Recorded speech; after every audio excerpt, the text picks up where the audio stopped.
Dzisiaj zajmiemy się obrazem Śląska w propagandzie PRL. Nie przypadkiem znajdujemy się w miejscu, w którym w latach PRL krzyżowały się pierwszomajowe pochody. Nie tylko. 22 lipca wygłaszano tu płomienne przemówienia. Czego można było się z tych przemówień dowiedzieć? Różnych ciekawych rzeczy. Na przykład tego, że Górny Śląsk jest rdzennie polski, a kto twierdzi inaczej, jest Niemcem. W najlepszym wypadku Ślązakiem. W każdym razie na pewno nie jest godzien miana prawdziwego Polaka. Oczywiście socjalistycznego. Właśnie na Śląsku zmuszano ludzi do wykazania bardzo przykrej dla nich samych uległości wobec nowej władzy. Gdy w 1953 roku towarzysz Stalin zmarł, wystąpiono natychmiast z inicjatywą, by jedno z miast ówczesnego województwa katowickiego ochrzcić imieniem wielkiego wodza całej postępowej ludzkości. Rzecz ciekawa. Podobno początkowo wybór padł na Częstochowę, leżącą wprawdzie poza granicami historycznego Śląska, ale należącą administracyjnie do ówczesnego województwa katowickiego.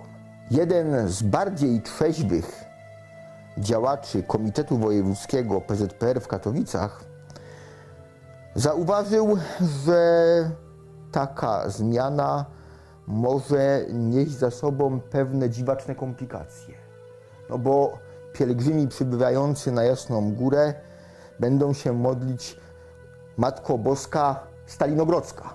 Dlatego też zrezygnowano z zamiany nazwy Częstochowa, a Stalinogrodem ochrzczono Katowice. To była taka propaganda troszkę na wyrost. Ja bym to tak nazwała propagandą sukcesu, bo tak szczerze mówiąc ta propaganda sukcesu była wszędobylska w Polsce tego okresu, a tu najbardziej miała takie widoczne korzenie. I szczerze mówiąc tutaj no, ludzie, którzy poszli do pracy, bardzo często to byli ludzie, ja nie mówię, że niewykształceni, ale zwykle po szkole zawodowej, którym głównym celem przyświecała im praca, no i osiągnięcie jakiegoś statusu życiowego i stąd też można powiedzieć, ci ludzie tutaj byli jakby otumanieni tą propagandą.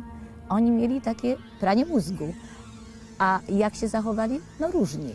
Jedni akceptowali to, drudzy tolerowali, a inni jeszcze można powiedzieć nawet pomagali, ale tych ludzi chyba, mi się tak wydaje, było najmniej. Ale byli też tacy, którzy bardzo dużo wiedzieli o tym okresie, którzy jakby wewnętrznie sprzeciwiali się tej propagandzie komunistycznej, ale albo bali się o swoje jutro i cicho siedzieli, albo też można powiedzieć walczyli i tworzyli pierwsze zalążki konspiracji tutaj. Na Górnym Śląsku propaganda była o wiele bardziej intensywna niż gdziekolwiek indziej. I nawet kiedy pod koniec lat 70. napięcia społeczne były już bardzo wyraźne, rząd PRL odpowiedział we właściwy sobie sposób, sloganem. To nie socjalizm zawiódł w niedostatku, ale niedostatek socjalizmu. Wymieniać można tutaj hasła, jakie widzieliśmy jadąc przez różne miasta, te bardziej robotnicze i mniej, przez dzielnice. No wszędzie rzucała się w oko ta propaganda komunistyczna, chociażby takie hasła jak walczymy o wspaniałe jutro Polski socjalistycznej, wszystkie siły oddajemy Polsce socjalistycznej. Był to ten czas, gdzie władza ludowa robiła wszystko, aby klasa robotnicza, używając jej nomenklatury Górnego Śląska, miała zapewnione te podstawy egzystencjalne, krótko mówiąc, aby w sklepach nie brakowało podstawowych artykułów spożywczych. Przy okazji jednak Ślązaków poddawano radykalnej propagandzie.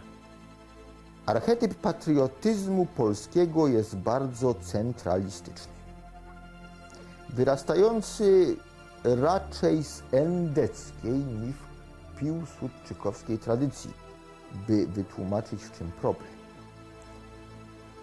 Endecka tradycja uważa, że dobrym obywatelem Polski może być tylko Polak katolik. To jest znowu pewien skrót myślowy, tradycja piłsudczykowska dopuszczała na myśl, by dobrym obywatelem polskim był na przykład Niemiec, będący lojalny wobec tego państwa. Wbrew marksistowskiej ideologii ten pogląd był w latach komunizmu bardzo rozpowszechniony. Towarzysz Wiesław Władysław Gomułka twierdził, że polskie społeczeństwo ma jednolity, socjalistyczny charakter, narodowo-klasowy. Co to dokładnie oznaczało? Tego nikt nie wie. W każdym razie można było być pewnym jednego. Towarzysz Gomułka miał obsesję na punkcie zagrożenia ze strony Niemiec. I kiedy 7 kwietnia 1965 roku do Wrocławia przyjechał Leonid Breżniew, pierwsi sekretarze bratnich partii socjalistycznych w tej kwestii całkowicie się uzupełniali. Niemieckość śląska była niepożądana przez PRL od początku istnienia Polski Ludowej.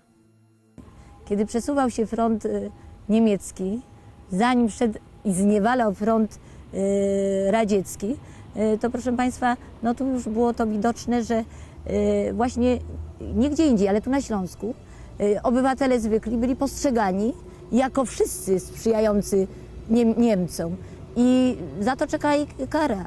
Wywóz na roboty przymusowe gdzieś bardzo daleko do Gułagu na Syberię. Już koniec wojny, a dalej wywożeni są tutaj przecież Ślązacy. Wystarczy tutaj w Mysłowicach obóz przypomnieć, w Jaworznie. To przecież nastawienie było na to, żeby zdławić wszystkich tych, którzy stanowią jakąś wartość tutaj dla Śląska. Inteligencję pracującą, robotników również. W roku 1945 w miastach na tzw. ziemiach odzyskanych pojawiły się ciekawe transparenty z napisami takimi oto: przywróćmy rynkowi dawny polski charakter albo polski wygląd. Jak ma wyglądać rynek o polskim charakterze? Tego dokładnie nie wiadomo. W każdym razie nie ma tam żadnych elementów śląskich, ani czeskich, ani tym bardziej niemieckich. Propaganda komunistyczna starała się je skutecznie wymazać. Nie dostrzegała tej wielokulturowości. Był centralizm, była jednorodność. Jeżeli ktoś by się wyłamał i była ta wielokulturowość, no to wiadomo, że postrzegano nas jako tych, którzy sprzyjają właśnie tej ideologii imperialistycznej, zapatrzenia się na Zachód. Zresztą wszystko, co spłynęło stamtąd tutaj do nas, do Polski czy na Śląsk, było uważane, że jest złe. I tak było postrzegane. Stosunek władz PRL do Niemców i do Niemiec był delikatnie mówiąc ambiwalentny. Z jednej strony było wiadomo, że Niemcy zachodnie to wcielone imperialistyczne zło. Z drugiej strony należało jakoś udowodnić, że Niemcy wschodnie, czyli NRD, są lepsi. Doskonale obrazował to dowcip, bardzo popularny na Górnym Śląsku w latach 70. i 80. Według tego dowcipu pewna babcia przyszła zapisać się do partii. A co robiliście, babciu, w czasie wojny? Zapytał ją towarzysz partyjny. Pomagała partyzantom, odpowiada babcia. A co oni na to mówili? Pyta towarzysz. Ja, gut, danke, twierdzi babcia. Ależ babciu, mówi towarzysz, to byli Niemcy. Ja, odpowiada babcia, ale z NRD. To dziedzictwo niemieckie tu było może najsilniejsze. One najsilniej do dnia dzisiejszego tutaj jest widoczne. Weźmy sobie pod uwagę tu poetów z terenu Śląska, noblistów, przecież mamy ich bardzo wielu. Słynny Eichendorff, wielkie jego dziedzictwo, spuścizna okresu romantyzmu, czy Edyta Stein, która też zginęła w obozie koncentracyjnym.